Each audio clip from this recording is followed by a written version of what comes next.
Japan is different from the rest of the world in every aspect you can think of. The Japanese are a one-of-a-kind people who take pride in their culture, traditions, and technological advancement. The education system of the East Asian country is also unique and unlike the rest of the world. Schools are considered the place where young minds are shaped and prepared for the future. Therefore, the Japanese school system is extraordinarily strict.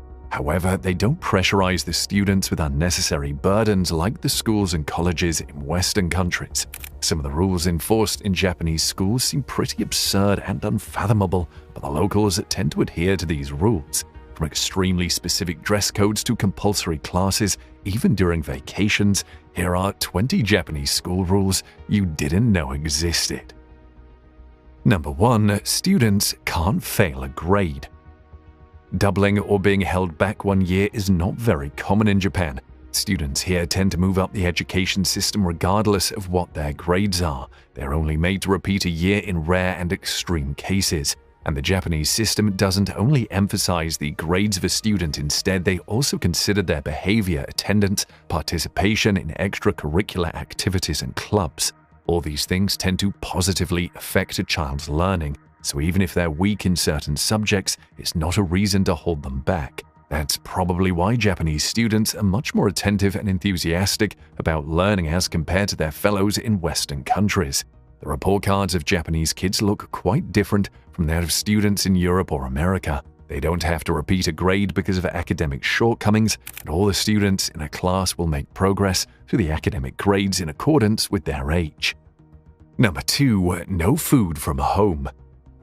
This may not be a rule for all school-going kids, but primary and junior students in Japan are strictly forbidden from bringing food from home. The schools tend to provide these kids with healthy, nutritious food during mealtimes. Their menu can have a wide variety of delicious items that are good for growing children, such as soup, fish, or a bowl of rice. However, the menu varies from school to school. Wastage of food is not tolerated in Japan, so in some schools, the students might have to suffer punishment if they fail to finish their entire meal. So unlike the Western countries where students go to the cafeteria to buy lunch or just bring food from home, the Japanese provide a nutrient-rich meal for the students so that no one misses lunch, even if they're from an underprivileged background. Japanese schools in this way ensure that no child goes home hungry, and that they also have enough energy to go through the remaining classes of the day. This rule is not applied to students in higher grades because of the bento culture, which has become a new norm. This includes high school students bringing colorful, stylized, and nutritious home-cooked lunchboxes to school. Number 3. Mandatory swimming lessons. Swimming lessons are considered a vital part of education in Japan. It's not a rule meant to make life difficult for students. In fact, almost all schools in Japan are equipped with their very own swimming pool. So all the children are taught how to swim starting in elementary school. For generations now, the school is where Japanese students learn to swim. Because swimming lessons are compulsory in Japanese public schools, almost all the citizens know how to swim. Students actually enjoy their time in the pool. But in recent years, the schools and their pools have fallen victim to disrepair. They're also struggling to meet the costs of maintenance, so maybe in the future, all kids might not have access to mandatory swimming lessons starting from kindergarten. Number 4. No cell phones in school. For most of the previous decade, mobile devices were strictly banned in principal and metropolitan junior high and high schools. The Japanese school system considered cell phones a distraction that would only keep the students from focusing on their education. However, in recent years, the Tokyo Board of Education decided to lift this ban and allow junior high and high school students to bring their electronic devices to school. Following this decision, it was up to each school's principal to decide whether they want to permit mobile devices in classrooms. The schools that lifted the ban drew up guidelines and informed students about their rules on smartphone use. It was reported that the Metropolitan Board started seeing the devices as a useful tool to confirm the safety of students in case of a disaster situation. This decision was prompted by the earthquake that hit the Osaka prefecture during the morning commuting hours of June 2018.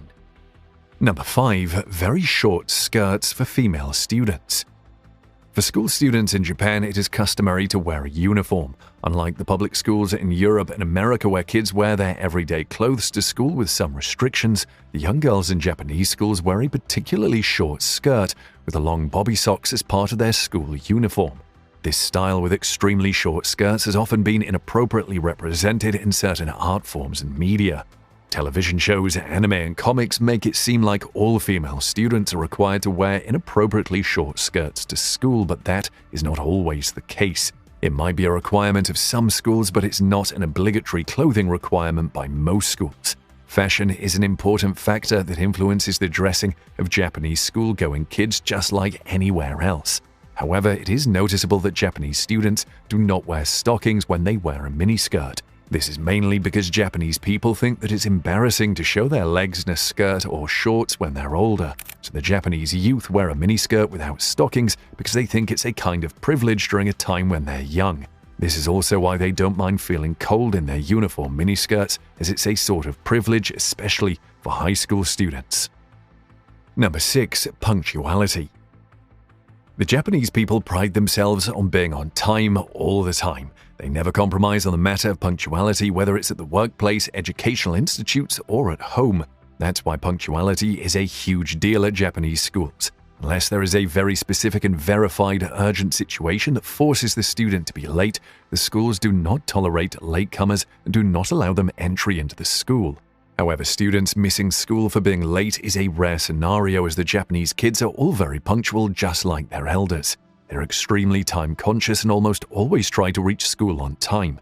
Some students even stay after school to participate in extracurricular activities and various clubs. The Japanese people as a whole respect time more than anything, and that's why being late is something completely out of the ordinary for them.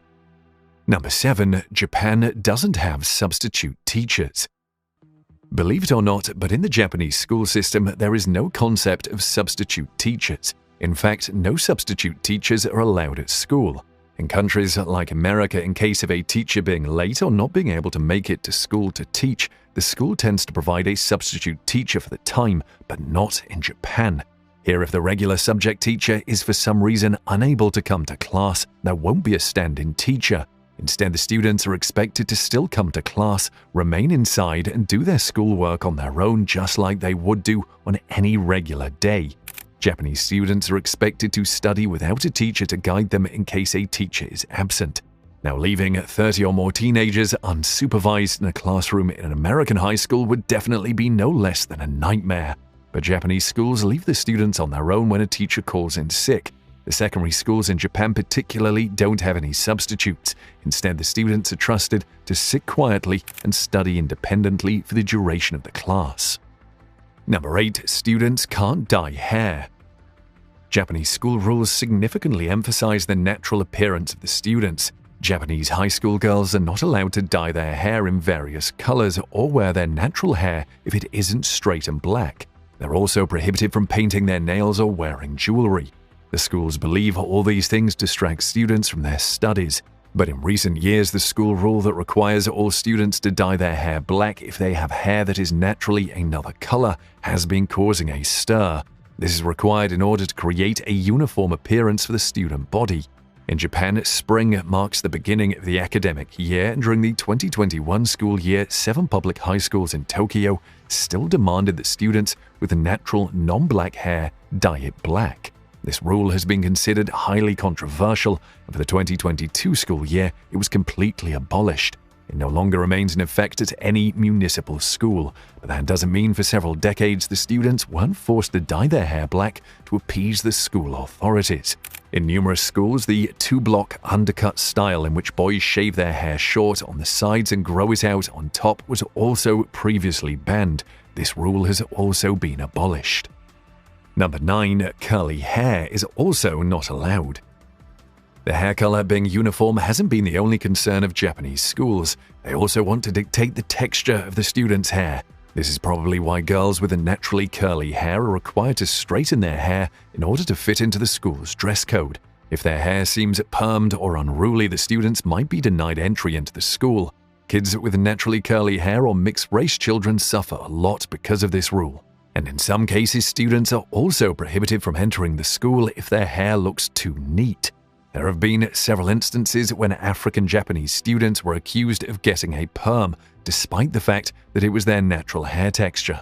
Some students have also reported being forced by school administration to pin straighten their hair because their naturally straight hair did not look natural enough.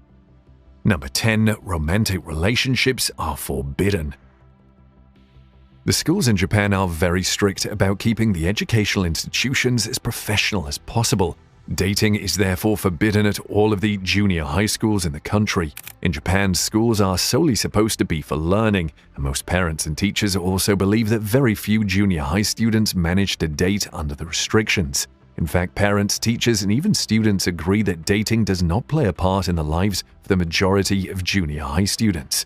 This is one school rule that is wholeheartedly supported by parents at home too.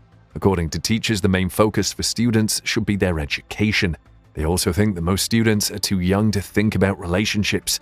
The schools with strict no romance rules place complete bans on students dating each other or anyone else. This also includes their time off campus.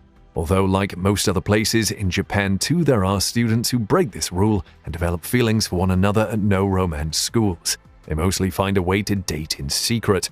Schools also emphasize the no dating rule as it prevents older men and adults from dating young schoolgirls and victimizing them. So in a way, Japanese schools are just looking out for their students and protecting them from predators. Number 11. Students clean the classrooms. Japanese schools don't have janitors who clean up the classes and mop the hallways after school is over. Instead, in Japan, there is a tradition that students themselves clean their schools. For only 15 minutes at the end of the day, the students use brooms, vacuums, and cloths to clean the classrooms, bathrooms, and other school spaces. This tradition is actually based on the 17th century philosophy, which states that a clear mind comes from keeping clean and clear surroundings. It is also considered a way of showing gratitude to the people and to objects that aid the kids in learning and building a successful future. Some also say that if the students are responsible for their own mess, they are less likely to make it in the first place. They will therefore show respect for their surroundings and keep the school premises clean. The students are, however, not alone in doing this. The teachers join in and help them. They mop the floors, clap the erasers, and scrub the toilets clean. So you won't find Japanese children putting gum under their chairs or doodling on the desks because they know that they'll have to clean it up themselves. Number 12. White undergarments for female students. It's no secret that the school dress codes in Japan are extremely choosy and are meant to eliminate all distractions. One such mandatory requirement is that the students must wear plain white underwear to school. This regulation has been adopted by most Japanese schools for a long time now. When the Nagasaki Prefecture Board of Education conducted a study of public high schools and middle schools within the prefecture, they found that the wear white underwear when you come to class is a surprisingly common rule. They examined 238 schools in total, and 138 or 58% of those schools have white underwear listed as a mandatory part of the dress code. But the specific wording of this dress code has been modified over time from underwear must be white to underwear must not be visible. Schools also grant themselves the authority to look at students' undergarments and also force the children to let teachers, classmates, and other school staff know the color of the underwear that they're wearing to school. At some schools, certain teachers periodically pull the bra straps of female students through their collars to check the color, while the female teachers just inspect the girls when they're changing clothes for PE class. And several elementary schools don't even let the kids wear undergarments during PE. Number 13. Curfew at 10 p.m. Believe it or not, Japanese minors are not allowed to roam around the city and enjoy their time in public spaces during the late hours of the night. In fact, in several parts of Japan, it's illegal for school children to walk around in public spaces late at night, although it is rarely enforced as minors are mostly accompanied by their parents. School children or anyone under the age of 18 is prohibited from frequenting public spaces after 10 p.m. at night. The local government collaborates with several different stakeholders to ensure that the citizens adhere to this rule. For instance, movie theaters, arcade places, and other hangout spots frequented by teenagers will not grant them permission to enter after curfew time. In addition to that, people who are past school age are asked to produce their IDs if they want to get inside any such place. The goal of this curfew is to prevent juvenile crime and to protect the youth from victimization. However, the curfews may be for the children, but it's the adults who are held responsible and penalized if the rule is not respected. and children found going out late at night are likely to be subject to protective guidance by a police officer. Number 14. Kanchoing the teacher. Kancho is a fun children's game that is quite popular in Japan. However, people in the rest of the world might consider it bizarre and downright disrespectful.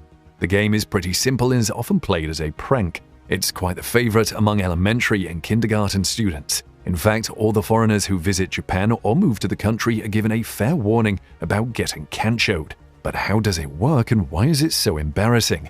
Well, the kids clasp their little hands together, extend their index fingers, and then aim them right at the unsuspecting teacher's or friend's butthole.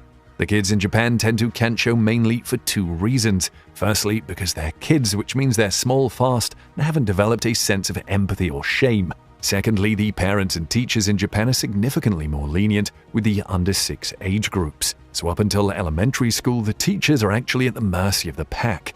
However, that doesn't mean young Japanese students are ill-mannered. In fact, most of them are very well behaved. But kanchoing has become a sort of cult practice amongst them, so they have fun at pranking their elders and teachers. Number 15. Ponytails banned in Japanese schools. This is one of the unpopular rules, however students have no choice but to abide by it.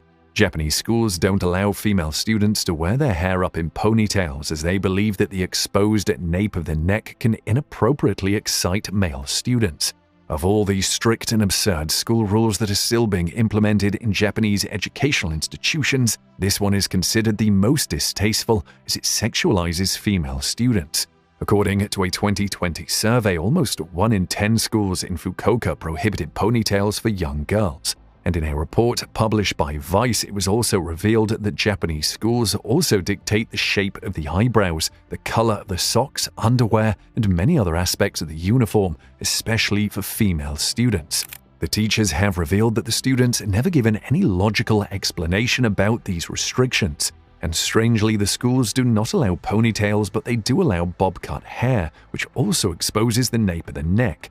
Some schools did change this rule after students complained, but in most schools, ponytails and even pigtails are still prohibited, as they ignore the notices from the government that aren't legally binding or have any penalties. Number 16. Sasumata use for protection. Just like schools around the world, the schools in Japan also prepare for safety issues and intruders. In fact, they actually hold school intruder drills that are full contact and often quite unpredictable.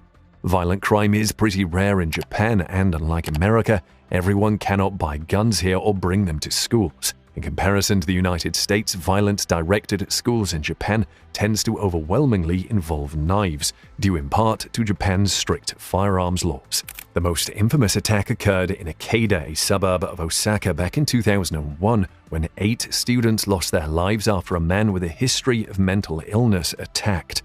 In order to prevent such incidents and to contain any violent intruders, the school administration uses a particular tool called the Sasumata. It is an aluminium pole with 2 curved prongs originating at one end while the other end is used to hold it. It is adapted from an ancient samurai weapon, and today it can be found hanging in schools all across the country. The idea is to use the tool to immobilize any trespasser by trapping their torso between the prongs. During intruder drills, a trainer shows up to the school dressed like a suspicious person on a designated day and tries to scare the students, after which teachers work in squads to immobilize the pretend intruder. They divide into seizure and relief teams. The seizure team uses Sasumata and other tools like chairs to keep the intruder from moving, while the relief team tries to disarm the threatening individual. Number 17. Respectful greetings. Respectful greetings are also an extremely important part of Japanese culture. Well, actually, these should be mandatory all around the world. That's why all students in Japan tend to enthusiastically greet one another as well as their teachers. It is actually mandatory for all the students to greet their teacher once they have formally entered the classroom. This is how they begin their lesson every single day. Some Japanese schools even start the day with a morning meditation session for both the students and the teachers. This allows the teacher and the pupils to begin their day with a positive energy and outlook that lasts for the entirety of the long school hours. In Japan, honoring the teacher with the correct phrases and polite manner is not optional.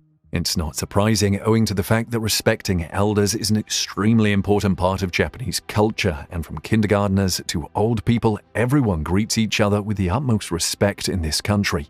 The most commonly used word to respectfully greet a teacher, boss, elder, or stranger in the morning is Ohayo gozaimasu, which means good morning. Number 18. School even in summer vacations. Summer vacations in Japanese schools are a huge disappointment for people around the world. The summer holidays in Japan are often labeled the summer bummer. That doesn't mean students don't get any time off, however, it's not as long as the vacations around the globe are. Students in Japan get a 5-week-long summer vacation, which is just half as long as America's. However, calling it a break or a vacation might be an exaggeration, because unlike in America, the summer break in Japan falls right in the middle of the school year. The school might be off technically, but the teachers and students still typically come to school almost every single day for club activities. Even elementary school students who don't have these activities are assigned an excessive amount of summer homework, so they can't enjoy the holidays in the true sense either. Homework either consists of a workbook on several subjects or tens of handouts made by the teachers. The students are supposed to do it little by little every day to finish it by the end of the summer holidays. However, when the summer break gets closer, the school hours begin to gradually shorten, so instead of the normal 6 periods, the schools only have 3 or 4 periods a day closer to the holidays. Number 19. Few dress accessories are not prohibited. Public elementary schools and junior high schools prohibit students from wearing certain accessories. They are strictly banned from wearing a muffler around their neck, even if they have a weak throat or are feeling cold. However, instead of a muffler, a towel is allowed. Similarly, schools in Japan also don't allow students to wear a non-white face mask on school premises. Colorful masks are forbidden, so all students had to buy a white face mask during the pandemic. And middle school students in Japan are not allowed to wear jewelry items like earrings, bracelets, or necklaces because all these things are considered fashion accessories. The female students are also required not to have manicured hands with colorful nails. Since the uniform is mandatory in all schools, most kids are expected to strictly adhere to the uniform guidelines and not wear any fashion accessories. They are also not allowed to wear colorful socks or shoes. In fact, all Japanese students are expected to change out of their outside shoes and into their inside shoes when they enter the school. By having different shoes indoors and outdoors, the kids avoid bringing in dirt from outside. Number 20. Saturday school. Going to school 5 days a week for many is already too much, especially if you consider all the homework students get and the tests. But imagine the misery of Japanese students who have to go to school even on Saturdays.